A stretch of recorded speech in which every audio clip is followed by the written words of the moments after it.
dia, irmãos e irmãs. Estamos iniciando o nosso culto online nesta manhã.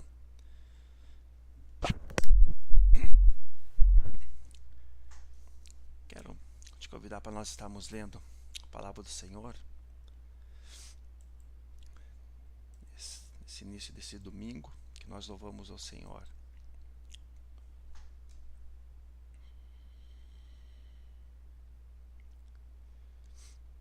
Texto de Isaías 43, um texto profético, um texto que Deus usa Isaías ali, usa seu servo de maneira extraordinária para entregar o recado para o seu povo. E diz assim: mas agora, assim diz o Senhor que te criou, ó Jacó, e que te formou, ó Israel. Não temas, porque eu te remi. Chamei-te pelo teu nome, tu és meu. Quando passares pelas águas, eu serei contigo. Quando pelos rios, eles não te submergirão. Quando passares pelo fogo, não te queimarás, nem a chama arderá em ti. Porque eu sou o Senhor teu Deus, o Santo de Israel, o teu Senhor, teu Salvador. Dei o Egito por teu resgate e a Etiópia e Sebá por ti. Visto que fosse precioso aos meus olhos, digno de honra, e eu te amei, darei homens por ti e os povos pela tua vida. Não temas, pois, porque sou contigo. Trarei a tua descendência desde o Oriente e a juntarei desde o Ocidente. Direi ao norte, entrega, e ao sul, não retenhas. Trazei meus filhos de longe, minhas filhas das extremidades da terra. A todos os que são chamados pelo meu nome, eis os que criei para a minha glória e que formei e fiz. Traze o povo que ainda tem os olhos, é cego e surdo, ainda que tenha ouvidos. Todas as nações congreguem-se e povos reúnam-se. Quem dentre eles pode anunciar isto e fazer-nos ouvir as predições antigas? Apresentem as tuas testemunhas e por elas se justifiquem, para que se ouça e se diga: verdade é. Vós sois as minhas testemunhas, diz o Senhor, o meu servo a quem escolhi, para que o saibais e me creais, e entendais que eu sou o mesmo, e que antes de mim Deus nenhum se formou, e depois de mim nenhum haverá. Eu sou o Senhor, e fora de mim não há Salvador. Deus maravilhoso, muito obrigado, Pai. Nessas palavras, Senhor, do profeta Isaías, são palavras de vida eterna, palavras, Senhor, que penetram em nossos corações, Senhor, e nos dão um realismo extraordinário da Tua soberania, da Tua grandiosidade, Senhor. Mais do que isso, dá-nos uma dimensão concreta, Senhor, do Teu cuidado para com o Teu povo, para com a Tua terra, para com Israel. O cuidado, Senhor, de um pastor zeloso, de um pastor, Senhor, que assim como coloca as suas ovelhas entre os pastos e mesmo assim muitas vezes entre a terra seca e a falta da água muitas vezes, mas Tu estás com as Tuas ovelhas, Senhor. O cuidado das promessas, Senhor, que Tu desse para Jacó, Pai. Lá no início ainda, Senhor, do nascedouro do povoado que vem se tornar uma nação que é Israel, Senhor. As Tuas promessas de uma bênção, de ser um grande povo, de uma grande nação, uma nação escolhida por Ti, Senhor. Mas promessa também, porque Tu não fica somente, Senhor, Tu não escolhe tão somente um povo para ser Teu. Tu tens um plano especial para com Israel, Senhor, para fazer de Israel um vaso, um instrumento para anunciar a Ti, Senhor, como Deus soberano, como Deus, Senhor dos senhores. Mas não fica tão somente aí, Senhor. Não se restringe, Senhor, o teu amor, o teu cuidado a um único povo, mas tu queres que todos os povos, todas as terras, Senhor, te proclamem como Senhor de suas vidas. E nós te louvamos porque tu és esse Deus soberano, esse Deus que não faz acepção, Senhor, que tu chama gregos e troianos, tu chama, Senhor, a tanto turcos como árabes. Tu chama o preto, o negro, o vermelho, o amarelo, o azul. Para ti não há cor, Senhor, não há etnia, não há tamanho, não há classe social, Senhor. Porque tu queres que todos se cheguem a ti, Senhor, reconhecendo a tua soberania como o único Deus. Nas palavras, Senhor, de Isaías, tu diz ainda, Senhor, mesmo que ainda creiam, que venham entender, mesmo que possam daqui a alguma maneira idolatrar e pensar que há um Deus com D minúsculo, mas não há Deus nenhum antes de mim, e tampouco não haverá nenhum Deus depois de mim, porque eu sou o único Deus. Eu sou o único Salvador, fora de mim não há Salvador. E nós te louvamos por isso, Senhor, porque em ti, Senhor, está nosso anseio, está a nossa esperança, está, Senhor, toda a nossa potencialidade, as nossas forças, Senhor, estão em ti, não em nós mesmos, Senhor. E nós te louvamos por isso, Pai, porque tu és esse Deus soberano, esse Deus extraordinário, esse Deus que nos criou, esse Deus que, pelas palavras desse profeta mesmo, do profeta Isaías, tu diz que os nossos nomes estão, Senhor, na palma da tua mão, e tu nos cuida, tu nos guarda, tu nos vê dali, da palma da tua mão, tu nos sondas. Os teus olhos repousam sobre mim, sobre o teu povo, sobre cada um de nós, sobre a tua igreja, Senhor.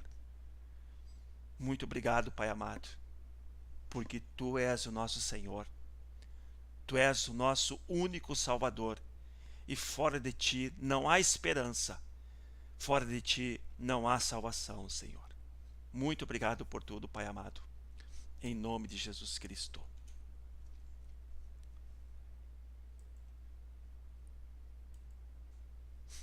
Palavra extraordinária, irmãos e irmãs, do profeta Isaías, e Deus usando ele, né?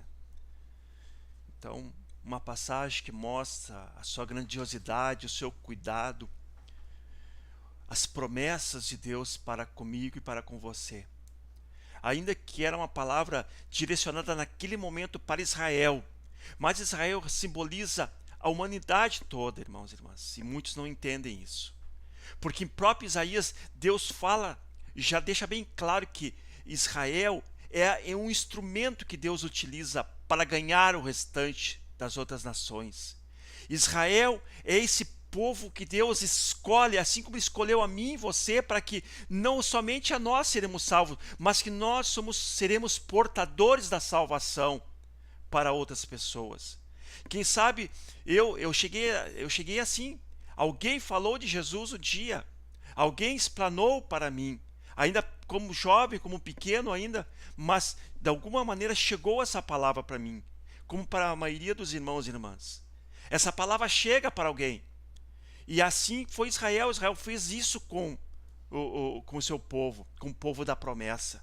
Porque muitas vezes os israelenses pensavam que era só para eles, só eles tinham esse chamado especial, um chamado especial para ser proclamadores, para ser instrumento, vasos, assim como a igreja é hoje. A igreja é como se fosse o novo Israel. A igreja quem é? Assim como Israel naquele momento ali, Israel era todos aqueles que fossem se abrindo, que fossem aderindo, aceitando a Deus. É claro que o judeu achava que tinha que ser da linhagem dele, tinha que o sangue israelita era o que era de sangue, de origem, né? Da etnia israelense. Mas para Deus, Deus sempre viu o Israel dele, era o Israel aquele que ele poderia chamar pelo seu nome, todos aqueles que se voltassem a ele. Só que o israelense não reconhecia esse. Que nem nós hoje. É a mesma coisa eu dizer assim, nós falarmos, né? Nós somos metodistas, nós somos a igreja de Deus, a igreja metodista. Somente para a igreja metodista. Só vai se salvar quem é da igreja metodista. Ninguém mais. A salvação é para a igreja metodista. Deus falou com o John Wesley. É só a igreja metodista que vai se salvar. Essa visãozinha pacata, pequena, que se nós tivermos, é a mesma que Israel teve lá no Antigo Testamento. Por isso que eles se fechavam muitas vezes. Por isso que a graça de Deus, muitas vezes, se tornou quase que um rótulo. Se tornou uma coisa tão pequena para aquele povo que se tornou religioso. Mas Deus, Ele mostra a amplidão. Ele mostra na sua revelação que Ele é o Deus de todos e de todas. Todos aqueles que se chegarem a Ele, que reconhecerem Ele como Senhor e Salvador, eles serão salvos. E essa é uma palavra para mim, para você nesta manhã, para a sua família, para todos nós. Deus é esse Deus de resgate que tira um povo do Egito, da servidão, né, da prisão, da opressão, e coloca ele numa nova terra, numa nova perspectiva de esperança, de formarem novas famílias, porque o nosso tema hoje é um pouquinho sobre a família, né? Sobre a família, é a nossa temática. E Deus tira um homem que estava lá entre os caldeus, chamado Abrão, tira ele lá do meio de um povo pagão, e Deus vê nele uma potencialidade de formar dele uma simples família, e dessa família se tornar uma grande nação. Família que tinha tão somente duas pessoas naquele momento ali, que era Abrão e Sarai. Não era nem Sara nem Abraão ainda. Era um casal, tinha o seu sobrinho Ló, mais algumas pessoas e uma pequena família. Mas a família que vai dar origem ao povo ainda é um homem já passado em idades, e uma esposa que é estéril, que não tem como dar filhos. Da impossibilidade, do impossível, Deus forma uma família, Deus faz uma família. E dessa família Deus faz uma nação. E dessa nação se propaga a revelação de Deus e chega até nós hoje, para nós continuarmos nessa propagação hoje como igreja, e essa igreja como uma grande família do Senhor. Essa é a nossa tônica nessa manhã, nesse dia da nossa mensagem. Eu quero te convidar aqui para estar passando aqui também um momento especial aqui que a Sede Nacional passou para nós, que é sobre a oferta missionária. Então, mãos que oram, doam e abençoam, né? A campanha da oferta missionária desse ano. Apesar de toda a impossibilidade, das dificuldades ainda, de muitas igrejas continuarão fechadas ainda, a dificuldade do campo missionário, todas as situações. Mas aqui, quem receberá, né, essa doação dessa oferta? Vai ser em Porto Velho, Machadinho, o Barco Hospital lá de Manaus, que é um barco maravilhoso, ali uma infraestrutura, onde muitos irmãos médicos, pessoal da saúde vai para ali, vai nesse barco para levar, para chegar até aquelas famílias nas regiões ribeirinhas ali do rio Amazonas, que não tem hospital, que não tem um pronto-socorro, não tem nenhuma questão de saúde. E aqui a gente vê todo um rol de cidades, principalmente de Roraima, Amazonas e no Pará. E principalmente a compra do terreno para o novo templo do bairro São Martim, em Recife. Ó. Então é esse local. A campanha começa justamente hoje, 16 de maio, e vai até o dia 20 de junho, mês 7. Ó, esse é o calendário. Então aqui tem a doação. Pode ser por transferência bancária, Banco Bradesco, onde tem agência, conta corrente, CNPJ é da Associação da Igreja Metodista. Tem isso aí, depois eu vou disponibilizar para o nosso grupo ali, para os irmãos e irmãs que quiserem estarem. Ó, tem até a utilização do Pix, que é oferta.missionaria@metodista.org.br, que é um modo mais prático hoje até para se utilizar, né? Você pode doar por diversos canais. Então aqui tem o Pix, tem a transferência bancária, tem o nosso próprio sistema de doações, cartão de crédito. Então são várias maneiras. Pode contribuir na igreja, depósito bancário ou Pix. Tá. Então aqui está um pouquinho da nossa... A gente trouxe aqui para que a gente fique a par, né? Hoje começa a campanha, a gente sabe o quanto é importante também no campo missionário. E nós louvamos a Deus porque nossa igreja é uma igreja missionária, né? A igreja, toda a igreja que tem essa preocupação missionária é uma igreja que nós sabemos que Deus está agindo, que Deus está usando os seus vasos, os seus instrumentos. Porque toda igreja, irmãos e irmãs, ela precisa ser missionária, ela não pode ficar encismada, fechada em si mesma. Ela é usada por Deus para ser instrumento, para levar, para anunciar, para proclamar as boas novas. Igreja que não faz isso, sai dela, povo meu, como diria, né? Os seus servos. Sai dela, povo meu, porque não é de Deus. Igreja que não é missionária, que não tem preocupação com a extensão do evangelho, que fica um clubinho social, sai dela. Vamos estar ouvindo um louvor nesse momento e depois a gente retorna.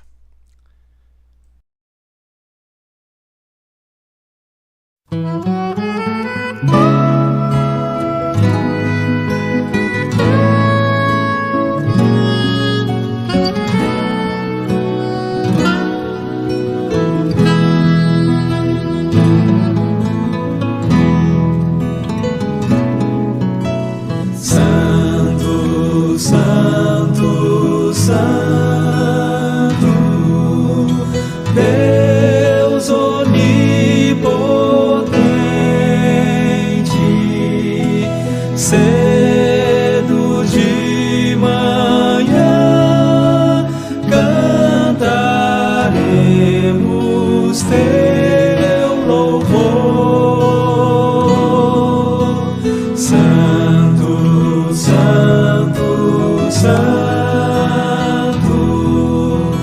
Deus Jeová triuno,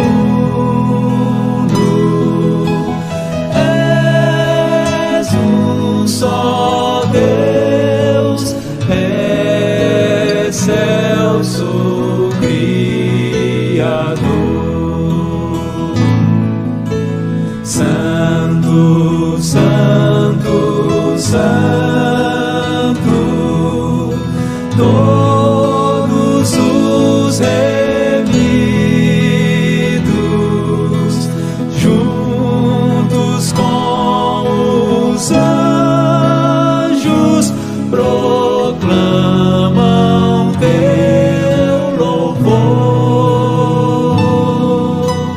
Antes de formar-se o firmamento e a terra,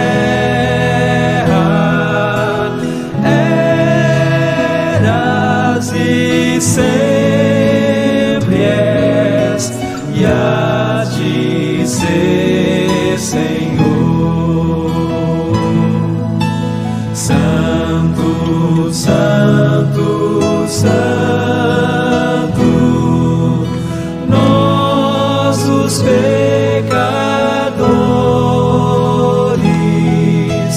não podemos ver tua glória sem temor. Tu somente és santo, não há nenhum outro, puro e perfeito,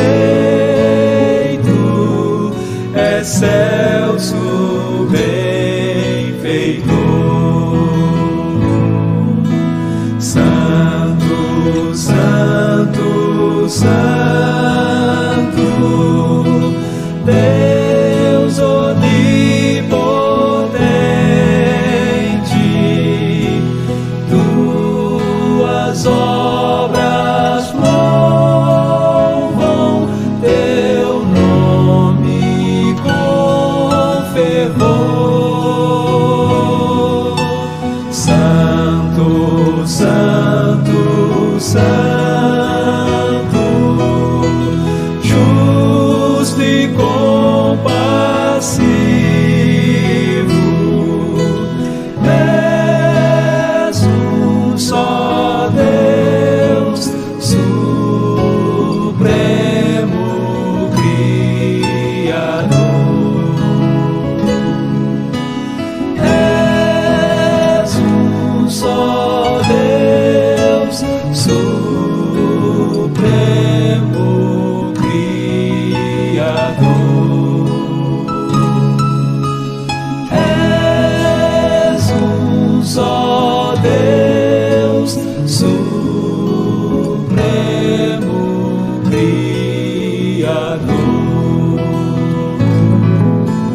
Nós vimos esse cântico clássico aí do nosso inário, né, falando desse nosso Deus que é santo, santo, santo. Nós queremos louvar cada um dos irmãos e irmãs que estão aqui conosco nessa manhã, a irmã Vera que está nesse momento, né, passando por um processo de exames, está hospitalizada, ela não pode receber visitas por causa da pandemia. Nós estamos orando pela serva do Senhor nesse momento. Nós queremos pedir para que todos possam estar orando também, para que ela possa passar por esse processo de exames, tudo, e retornar para o seu lar, né, com saúde, com paz, com alegria no seu coração. O servo está sempre se dedicando aí, a gente sabe também os quantos problemas a irmã Vera muitas vezes tem passado, mas ela tem experimentado também o cuidado de Deus. Foram várias vezes já que a irmã Vera, a gente sabe, né, que ela passou por dificuldades, mas está ali ela, né, sob as mãos potentes do Todo-Poderoso. Nós louvamos também a pastora Lurdinha que está conosco aqui, o Wagner, a irmã Dolores, a irmã Ireni, a irmã Cláudia, o Claito, o Leonei, o irmão Edson, a irmã Heloísa. Nós queremos louvar a cada um, bendizer, saudar cada um de vocês na graça e na paz do Senhor. Também, ontem a gente é comemorado dia 15 de maio, é o Dia Internacional da Família. E nós estamos numa semana, né, da própria Igreja Metodista que celebra também muito a importância dessa data, né, o do evento a família, a Semana da Família. E a gente quer trabalhar um pouquinho na temática de hoje, justamente sobre a questão da família. Quero te convidar para nós estarmos lendo a palavra do Senhor neste momento. No texto clássico, né? Aquele texto clássico que a gente lê de João capítulo 2, que nos diz assim: 3 dias depois houve um casamento em Caná da Galileia. Achando-se ali a mãe de Jesus, Jesus também foi convidado com seus discípulos para o casamento. Tendo acabado o vinho, a mãe de Jesus lhe disse: eles não têm mais vinho. Mas Jesus lhe disse: mulher, que tenho eu contigo? Ainda não é chegada a minha hora. Então ela falou aos serventes: fazei tudo o que ele vos disser. Estavam ali 6 talhas de pedra que os judeus usavam para as purificações, e cada uma levava 2 a 3 metretas. Jesus lhes disse: enchei de água as talhas, e eles a encheram totalmente. Então lhes determinou: tirai agora e levai ao mestre-sala. Eles o fizeram. Tendo o mestre-sala provado a água transformada em vinho, não sabendo de onde viera, se bem que o sabiam os serventes que haviam tirado a água, chamou o noivo e lhe disse: todos costumam pôr primeiro o bom vinho, e quando já beberam fartamente serve o inferior. Tu, porém, guardaste o bom vinho até agora. Com esse deu Jesus princípio a seus sinais em Caná da Galileia, manifestou a sua glória, e os seus discípulos creram nele. Aqui a gente observa, irmãos e irmãs, que nesse texto ele deixa algumas lições, e que, se a praticarmos, elas têm o poder de revolucionar nossas vidas, revolucionar nossos casamentos, famílias inteiras. Que é uma passagem clássica que muitos utilizam pelo potencial do milagre. Às vezes, observe só o milagre que Jesus fez ali, transformar o próprio pagão, a própria pessoa que não é cristã, ele utiliza muitas vezes, né, esse fato, transformar a água em vinho. Então ficou quase um jargão da sociedade. Mas Cristo não fez um milagre para mostrar que ele era Cristo. Ele tinha uma intencionalidade, tinha um plano, um projeto. E nessa passagem é muito mais do que um simples milagre que Jesus fez. Então, um dos princípios que a gente consegue aprender é de que Jesus é a pessoa mais importante a ser convidada em nossas casas. Primeiro, esse é das primeiras lições que a gente precisa entender. Jesus é a pessoa mais importante a ser convidada para nossas casas. Jesus estava naquela festa. Ele foi convidado e lá compareceu. Ou seja, a presença, a intervenção de Jesus naquele casamento salvou aquela família de um grande constrangimento. A maior necessidade das famílias hoje é justamente a presença de Jesus. As pessoas não estão precisando tanto de dinheiro, ainda que corram para isso. As pessoas não precisam tanto de dinheiro ou de mais conforto, mas elas precisam justamente da presença de Jesus em suas famílias. Um lar, uma família, uma casa pode ter tudo, pode ter dinheiro, conforto, saúde, amigos, prosperidade. Mas se não tiver Jesus ainda como centro da sua vida, esse lar estará faltando-lhe o principal. O principal estará faltando nesse lar. Somente ele pode satisfazer a alma, dar sentido pleno à vida, às nossas vidas, a vida a uma família. É a primeira lição. Numa segunda lição, irmãos e irmãs, mesmo quando Jesus está presente, os problemas acontecem. Isso é outro fato importante, né? Mesmo quando Jesus está presente, os problemas acontecem. Jesus estava presente, mas o vinho acabou. O vinho é símbolo de alegria. Muitos casamentos e muitas famílias já formadas estão caminhando pela vida sem alegria. Há muitas pessoas feridas, machucadas, desiludidas dentro das famílias. Há casamentos que estão vivendo o drama do desencanto, da decepção, da amargura, de total desentendimento. Há famílias que, mesmo pertencendo ao Senhor, curtem a dor da separação, vivem em desarmonia e não conseguem experimentar a verdadeira alegria na vida familiar. Em algum momento da caminhada, a alegria foi perdida. Situações adversas e inesperadas conspiraram contra a família e a alegria ameaça cada vez mais ir embora.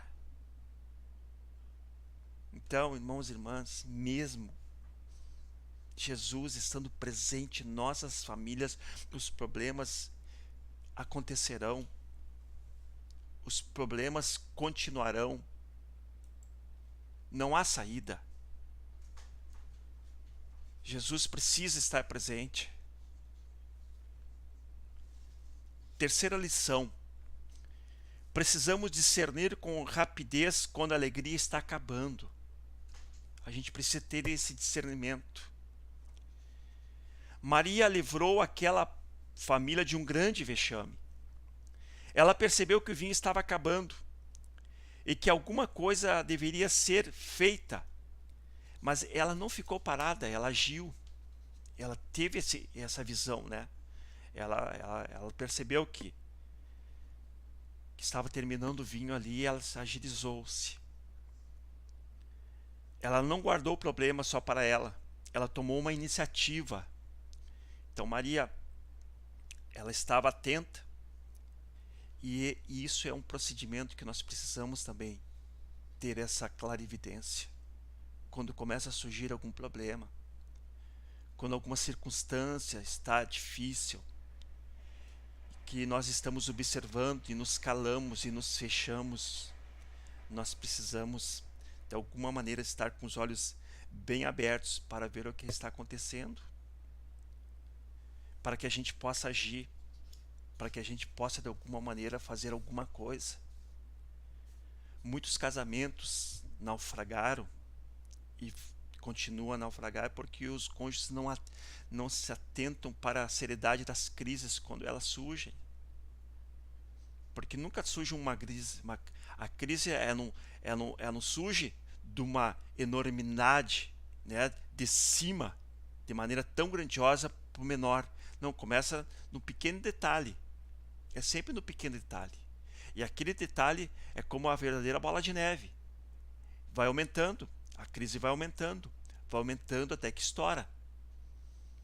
Dificilmente, a não ser que seja um fato isolado, um fato completamente diferenciado para que já causar uma grande crise. Pode acontecer, acontece também isso. Mas a maioria dos problemas nas famílias muitas vezes não falar o que deveria ser falado, uma simples conversa, um simples diálogo que deveria ser tratado ali na mesa, no quarto, entre a família, um simples detalhe, quem sabe ali, que precisava ser clareado, deixado bem claro alguma coisa que não foi, e aí vai alimentando. O próprio inimigo vai trabalhando, vai fazendo com que isso vá aumentando. A desconfiança, daqui a pouco começa a ter um pouco da falta de respeito, a seriedade, a credibilidade. Então as coisas vão se formatando, vai criando-se uma bola de neve. E é assim que os casamentos naufragam. Porque uma coisinha mínima que estava atrapalhando não foi tratada seriamente com devido cuidado que deveria ser feito, e aí não tem. As crises chegam e aí muitas vezes estouram. Não agem preventivamente, não buscam ajuda, deixam o tempo passar e quando vão buscar ajuda já é tarde demais. Aí quando vão pedir ajuda, praticamente não há mais o que ser feito. Então essa é a nossa terceira lição, né? Precisamos discernir com rapidez quando a alegria está acabando. Uma quarta lição: precisamos recorrer à pessoa certa. Maria buscou a Jesus. Ela levou o problema para a pessoa certa. Todas as famílias têm problemas. Todo casamento tem algum tipo de dificuldade, tem algum tipo de problema. Todo casamento não tem perfeição. Nem o casamento da rainha, do rei inglês, a monarquia inglesa, sempre tiveram problemas e sempre terão. O segredo da felicidade familiar não é a ausência dos problemas, mas ter sabedoria e pressa para levar os problemas até Jesus, irmãos e irmãs. Esse é um cuidado, essa é uma postura que nós precisamos tomar. Nós precisamos levar conosco. Nós precisamos da ajuda. A família precisa ser cuidada e ela precisa ser cuidada por alguém que seja a pessoa certa. E aí é somente Cristo. É somente Cristo. Ele é a pessoa que precisa estar dentro, estar inserida, a par de toda a situação. Mas muitas vezes nós abrimos mão, não pedimos ajuda. E o extraordinário é que Maria aqui, ela sabia. Ela correu. Quando surgiu o problema ali, ela correu para a pessoa certa. Não adiantaria ela ir no mestre. O mestre não conseguia transformar água em vinho. E mesmo que trouxesse um vinho de fora, não chegaria a tempo. Não daria. Era muita gente. Os locais ali, não havia o teleentrega. O teleentrega era um jumento. O jumento ali, dependendo do local, ele levaria 4, 5, 6 dias para trazer as novas tarras de vinho. Então, naquele momento ali, os teleentrega, né, era um pouquinho lento, teleentrega. da nossa teleentrega atual hoje. Teleentrega hoje nós levamos aí 20, 30, 40 minutos, né? Ali o jumentinho, dependendo, se fosse um pouquinho mais rápido, ele poderia vir em 4 dias. Então, para nós vermos que Maria foi a pessoa correta, foi a pessoa certa. Ela buscou ajuda. Então, nós precisamos também ter essa postura. Muitos buscam solução onde não há solução. Buscam ajuda em caminhos que só os fazem desviar ainda mais da vereda, da felicidade, da alegria. Jesus é a única resposta para a família. Jesus é a única resposta para um casamento que está cada vez mais rachando. Ele é o único que pode solucionar. Ainda que a situação está indo quase que para o declínio, para o lado da impossibilidade de um relacionamento, de voltar, de fazer com que o relacionamento volte à sua origem, é somente Jesus. Não há outro. Não há outra possibilidade. Não há outro caminho para correr. Pode ir. É claro que tem a psicologia, tem as terapias familiares, elas podem até ajudar. Elas podem, de alguma maneira, isso se estiver no início. Se estiver no início, ela pode contribuir. Mas se estiver já no andar da carruagem, não vai ser terapia familiar que vai salvar uma família e vai salvar um casamento, irmãos e irmãs. Não tem saída. E olha que tem profissionais maravilhosos nessa área da terapia familiar. É uma área que está crescendo muito. Por quê? Porque é muita separação, são muitos divórcios. Tem crescido muito. Mas mesmo assim, o fracasso dessas terapias é justamente isso. Eles não conseguem mais. Por quê? Porque quando eles pegam o problema já está num tal tamanho dessa bola de neve que eles não conseguem mais abraçar, eles não conseguem mais dominar, eles não conseguem mais tratar esse problema porque está no estágio muito avançado. E nós temos isso é do ser humano. Nós corremos para pedir socorro quando estamos no estágio praticamente de impossibilidade. Assim é com a doença. Assim são com as nossas chagas, com as nossas patologias, principalmente o ser humano, o homem, né? Do ser humano, o homem, a mulher é mais cuidadosa, mas o homem principalmente, o homem ele só vai no final, quando ele está quase morrendo, quando ele está pedindo socorro, aí que ele vai pedir uma ajuda. Do contrário, ele não pede. Não sei se é orgulho, se é questão do macho, de achar que tem força, que tem poder. E aí a gente sabe, quanto mais a gente pensar isso, mais nós quebramos a cara, porque Deus justamente, Ele vai nos dominar, na nossa fraqueza. E na nossa fraqueza é que vai mostrar o nosso poder. Nosso poder está nele, na sua potencialidade, na sua mão. Paulo é o maior exemplo disso. Quando ele pensou que era forte, que ele tinha carta, que tinha o poder de prender os cristãos ali, Deus derruba ele do cavalo e mostra para ele quem é que tem a força, quem é que tem o domínio. O domínio é ele. Deus, o eu sou, o Deus Todo-Poderoso, o Deus de Israel. Esse tem o poder. E Paulo reconhece que quando ele estava fraco, ele se sentia forte, porque interiormente se revestia um poder extraordinário, mas era um poder que vinha de Deus, vinha do seu Salvador. E é assim que Deus age conosco, quando nós reconhecemos que nós somos fracos, que nós necessitamos da sua ajuda. Deus vem de uma maneira extraordinária sobre nossas vidas, sobre a minha vida, sobre a tua vida, e acampa-se um poder divino sobre nós e nos levanta novamente. Isso Deus faz com as famílias. Com um casamento que está completamente arrebentado, Deus tem esse poder, essa potencialidade de resgatar esse casamento, de fazer ressurgir novamente uma esperança para aquela família que estava praticamente já em ruínas, que tentou terapias familiares, tentou diversas possibilidades para salvar o casamento, mas estava se esfarelando cada vez mais. Mas quando se corre para Jesus Cristo, como Maria correu para Jesus naquele momento em que faltou o vinho ali, ela corre para a pessoa certa. E ela precisa, mais do que tudo, obedecer às ordens que aquele ser manda fazer. Então Jesus, além dela correr para a pessoa certa, ela diz, precisamos obedecer e fazer o que ele manda. Vocês precisam fazer o que ele está determinando. Jesus mandou os serventes encher os potes de água. Aquela ordem parecia absurda. Eles poderiam ter questionado dizendo, nós não estamos precisando de água. Nós não queremos água. Não é algo que nós precisamos. O que está faltando aqui é vinho.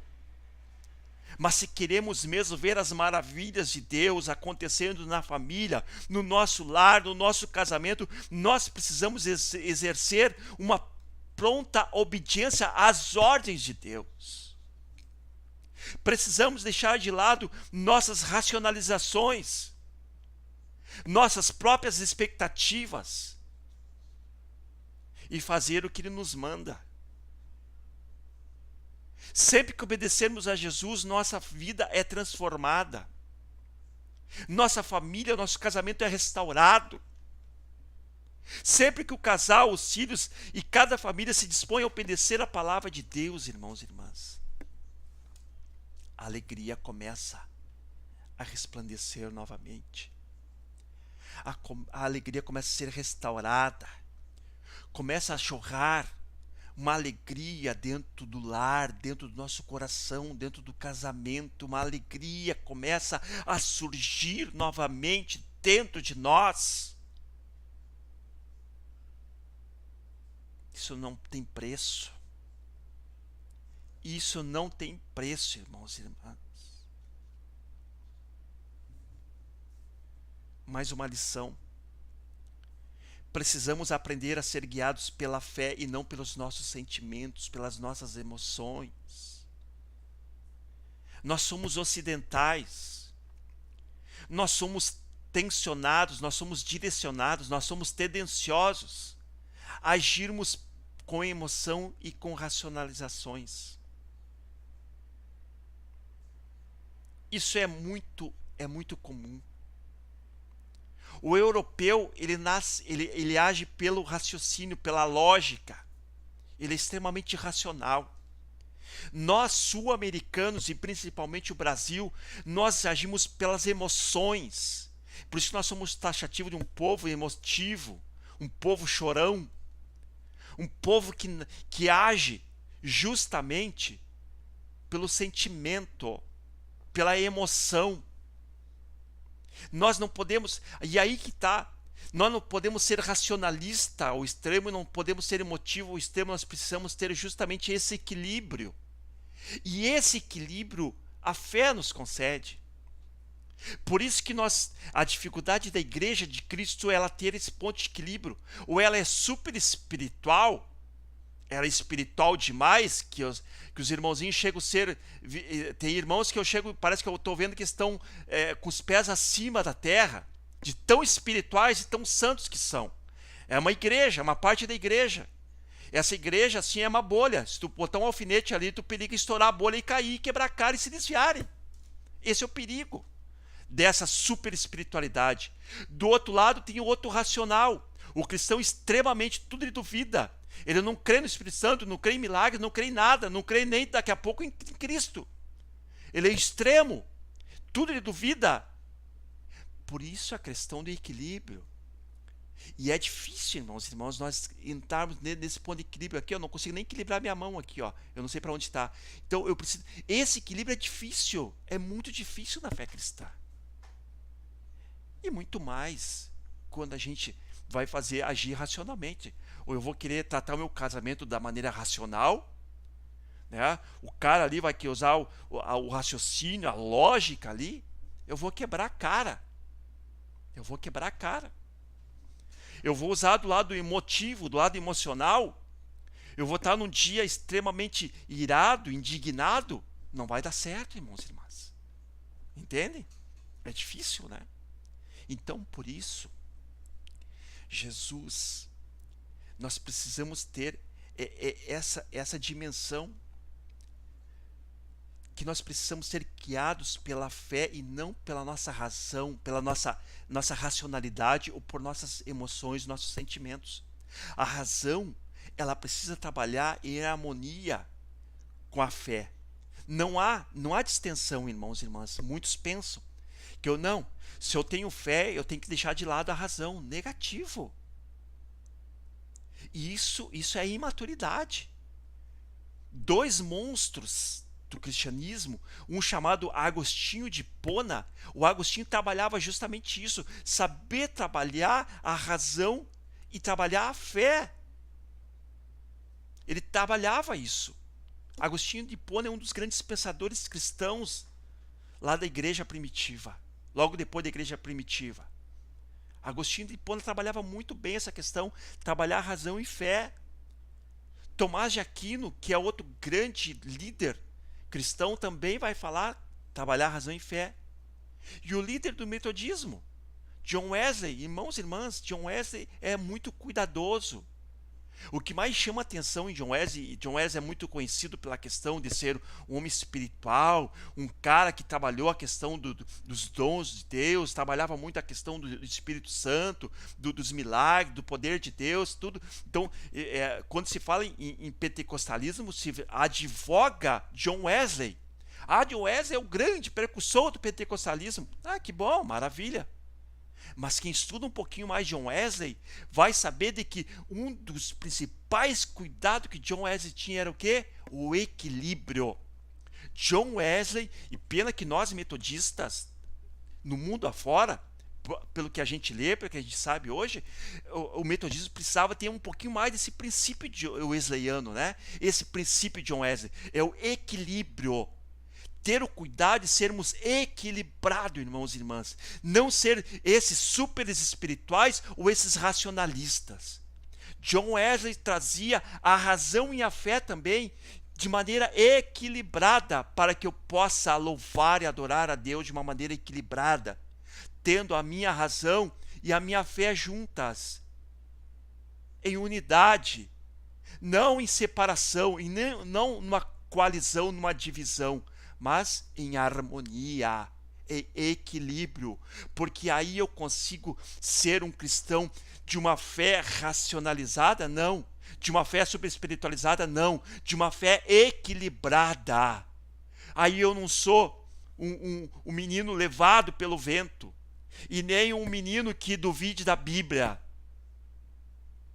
mas sim uma pessoa que possa cultuar a Deus de maneira equilibrada, de maneira madura, maturidade, que é o que Paulo vai usar muito no livro de Coríntios. Então, no casamento, na família, nós precisamos também ser guiados por Cristo, e não pela nossa razão, não pelos nossos sentimentos. Esse é o cuidado que a gente precisa ter. Mas, mais uma lição, quando Jesus intervém na família, o melhor vem sempre depois. O vinho que Jesus ofereceu era da melhor qualidade. A vida com Jesus não tem decepções. Olha só, a vida com Jesus não tem decepções. É isso que se prega. É isso que se fala. Quando eu falo que Jesus não tem decepções, é quando eu caminho com Ele, quando eu consigo dialogar com Ele, porque Jesus, Ele não nos decepciona, irmãos e irmãs. Esse caminhar com Ele, esse dialogar, essa convivência não está decepção.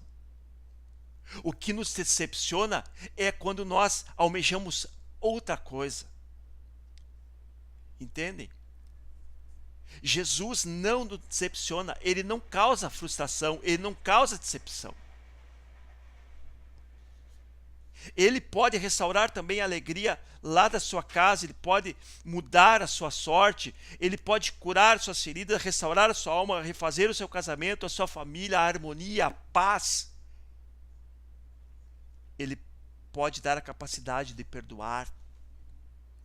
Ele pode fazer renascer a esperança de uma nova vida, de um casamento restaurado, de uma família cheia de amor, harmonia e felicidade. Mas alguém vai me questionar: tá, mas tu não disse lá que mesmo com Jesus vai continuar os problemas? Mesmo com Jesus vai continuar as situações, né, de tristeza? Sim, irmãos e irmãs. O que eu digo é que Jesus estando no nosso lar, na nossa família, no nosso casamento, mesmo Jesus estando, os problemas continuarão. Continuaremos a ser decepcionados muitas vezes pelas nossas frustrações, pelos nossos sonhos, pelos nossos planos. Porque assim é a sociedade. Mesmo Jesus estando conosco, nós teremos decepções. A decepção de não fazer aquilo que eu queria, de não ter o curso aquele que eu queria cursar, viajar onde eu queria. Mas quando eu digo que Jesus não te decepciona, porque Jesus ele não falha, Jesus não te desampara, Jesus não te deixa só. Sempre que você buscar a Jesus, ele jamais vai te deixar na mão. Talvez você pode se frustrar com ele porque você pede alguma coisa que ele não vai te conceder. Ele vai conceder aquilo que é bom para você e não aquilo que você acha que é bom para você. E é muitas vezes aí que a imaturidade cristã atinge a muitas famílias, muitos casais e muitos cristãos, irmãos e irmãs. Muitas pessoas se decepcionam com Cristo porque elas desejam alguma coisa e que Cristo faça aquilo que ela quer. Cristo não é superviviente de alguém. Cristo não é um amo de alguém, não é um gênio de alguém, irmãos e irmãs, que tu pede aquilo que você quer, você faz 3 pedidos e Cristo vai te dar. Cristo não age assim. Cristo não é o gênio. E essa é a grande frustração no meio cristão. Esse é uma das decepções de muitos cristãos. Porque olham para Cristo, vê o cristianismo como se fosse uma lâmpada. E ali, naquela lâmpada ali, você vai pedir, você vai fazer 3 pedidos. E esses 3 pedidos tem que ser como você quer. Se você está pensando assim o cristianismo, você está lascado, você é um frustrado, você está decepcionado, porque Cristo não vai fazer isso. Cristo não é o gênio da lâmpada. Cristo, ele quer viver, ele quer ter um relacionamento com você. Cristo quer entrar no seu casamento, Cristo quer entrar no seu lar, na sua família e fazer dele uma grande morada, fazer dele uma grande alegria. Mas quando eu digo fazer uma grande alegria, não quer dizer que vai ser alegre sempre, não é nada disso. É trazer alegria para aquilo que não havia mais esperança. Naquela festa havia acabado o vinho, irmãos e irmãs, ou seja, a alegria acabou. E quando Cristo chega e que ele opera aquele milagre, a alegria retorna para aquela festa, para aquele casamento. O casamento que está também se terminando, que não há mais esperança, Cristo pode ser ainda assim essa esperança, essa alegria, pode ser o vinho que está faltando naquele casamento que está virado em águas. O casamento virou uma verdadeira água insossa. Mas Deus, na figura de Jesus Cristo, pode restaurar o seu casamento.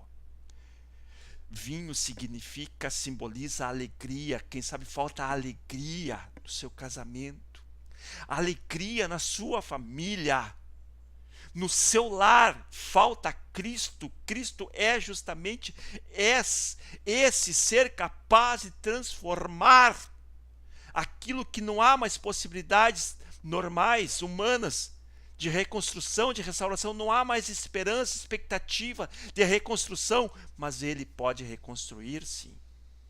Ele pode reconstruir, ele pode restaurar uma família que está arrebentada, que está lascada, onde não há mais o perdão, onde não há mais a paz, onde não há mais alegria. Ele tem essa potencialidade para operar esse milagre. Isso é Cristo. Quando Jesus intervém na família, as pessoas glorificam a Deus e creem nele. Não há milagre maior do que uma família transformada. Não há milagre maior do que uma vida restaurada por Jesus Cristo. Uma vida que não há mais sentido. No teu caminhar não há mais esperança, não há mais alegria. Mas deixa Cristo entrar na tua vida. Abre a possibilidade dele agir. Corre para ele. Quem sabe você está pedindo algo. Você tem um sonho, e eu já disse aqui, nós devemos ter sonhos, nós precisamos ter sonhos para nós viver, para nós trilharmos. Mas quem sabe aquilo que você está pedindo é algo, quem sabe, que vai de encontro daquilo que Deus não quer te dar nesse momento. Deus quer te dar a sua presença na tua vida é muito mais importante do que aquilo que você está orando a Ele. Nós oramos a Deus muitas vezes no sentido de buscar alguma coisa e não buscar a Ele, irmãos e irmãs. Há muita frustração no nosso meio porque as pessoas oram a Deus na expectativa de buscar uma bênção, e não é que seja errada muitas vezes a bênção, mas você não tem que tão somente buscar a bênção, você tem que buscar o abençoador. E Jesus Cristo é o abençoador.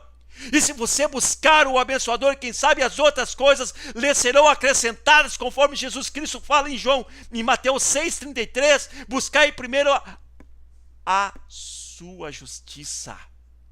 Buscai a Deus e a sua justiça em primeiro lugar, e as demais coisas vos serão acrescentadas, irmãos e irmãs. Aqui está, quem sabe, o grande toque. Aqui está, quem sabe, a grande ideia, a grande luz que está faltando para você. Você tem se frustrado porque não tem acontecido algo em sua vida, porque você tem buscado alguma coisa. Mas busca Deus primeiro, procura o relacionamento, o diálogo com Ele. Porque Ele não vai decepcionar. Essa é a diferença, irmãos e irmãs. Quem sabe você está pedindo uma bênção material.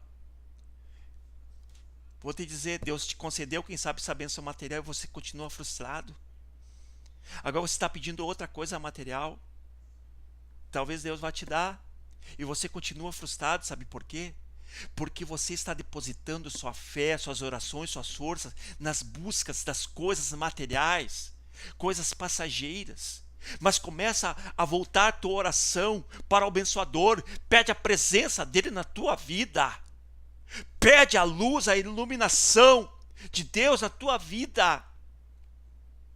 Busca ele não somente com bênçãos, na expectativa de receber bênçãos, mas busca ele para receber plenitude, poder, restauração, ânimo, alegria de viver novamente, porque Ele vai te dar. E aqui eu te digo, Jesus não vai te decepcionar com você pedir isso, porque essa é a promessa: buscai primeiro a Deus e a sua justiça, e as demais coisas vos serão acrescentadas.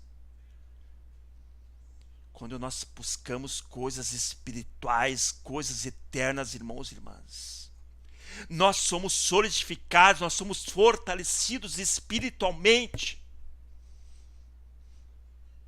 E isso nos fortalece muitas vezes para passarmos muitas vezes pelas frustrações das coisas que não acontecem na vida humana, daquelas bênçãos que muitas vezes nós pedimos materialmente e não vêm.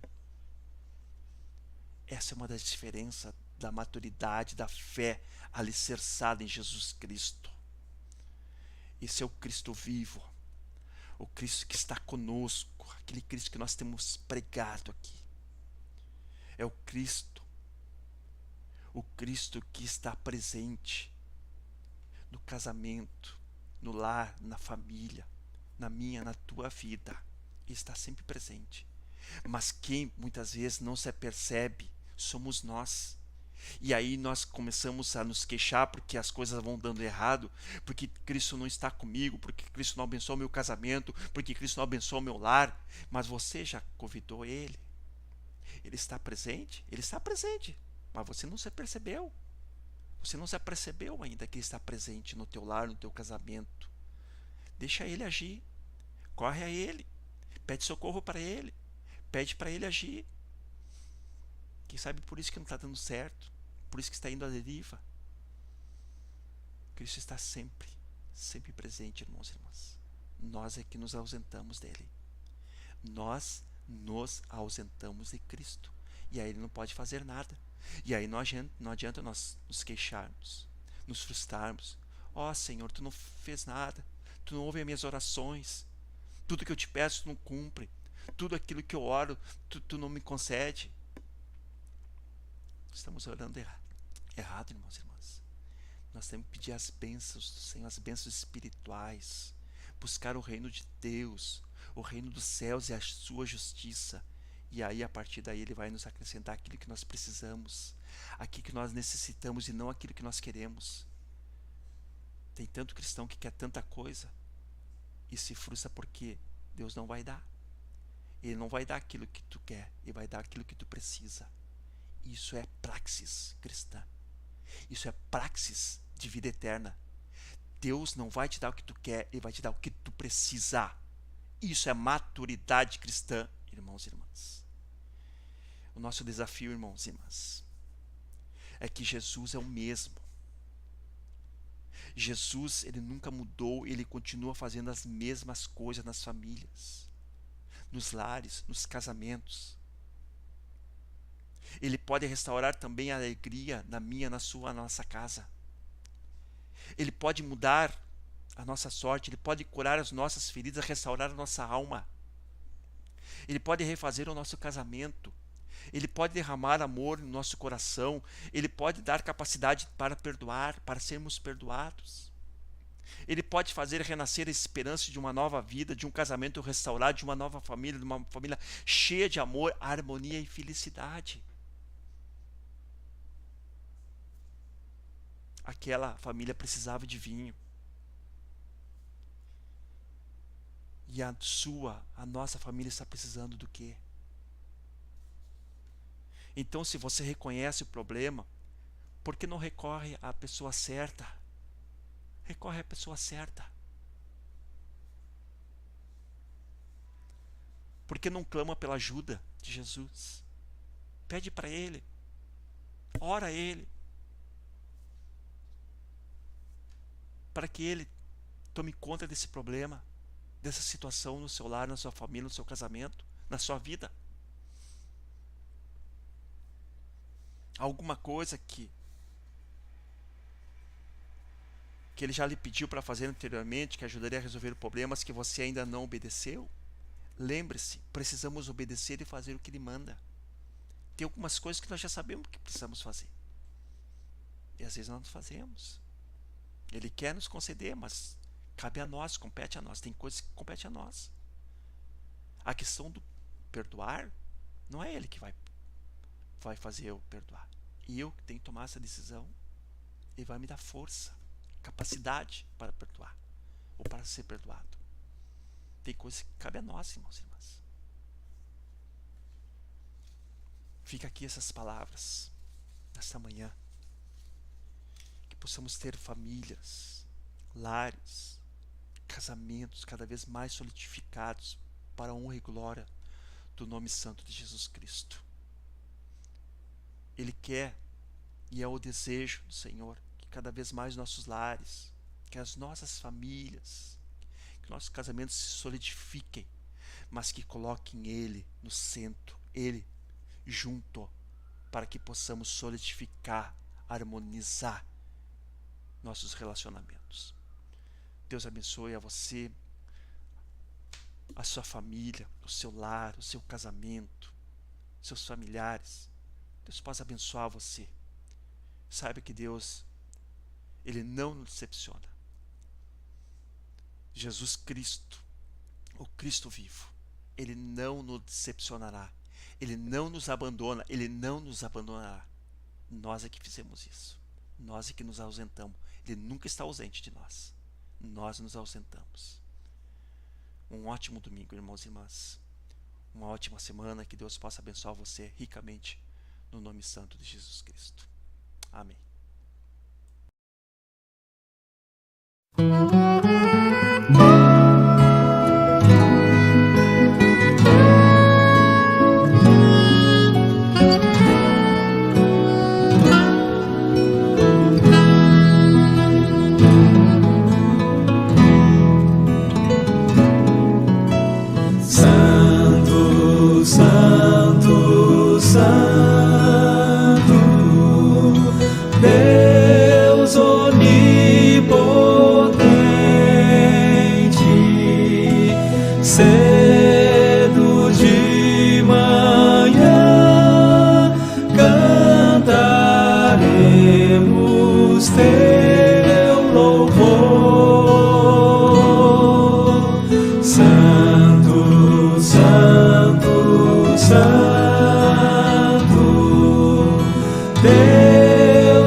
Santo, Santo, todos os remidos, juntos com os anjos, proclamam teu louvor. Antes de formar-se o firmamento e a terra, eras e sempre és, e hás de ser, Senhor. Santo, Santo, Santo, nós os pecadores não podemos ver tua glória sem tremor. Tu somente és santo, não há nenhum outro, puro e perfeito, excelso benfeitor. Santo, Santo, Santo,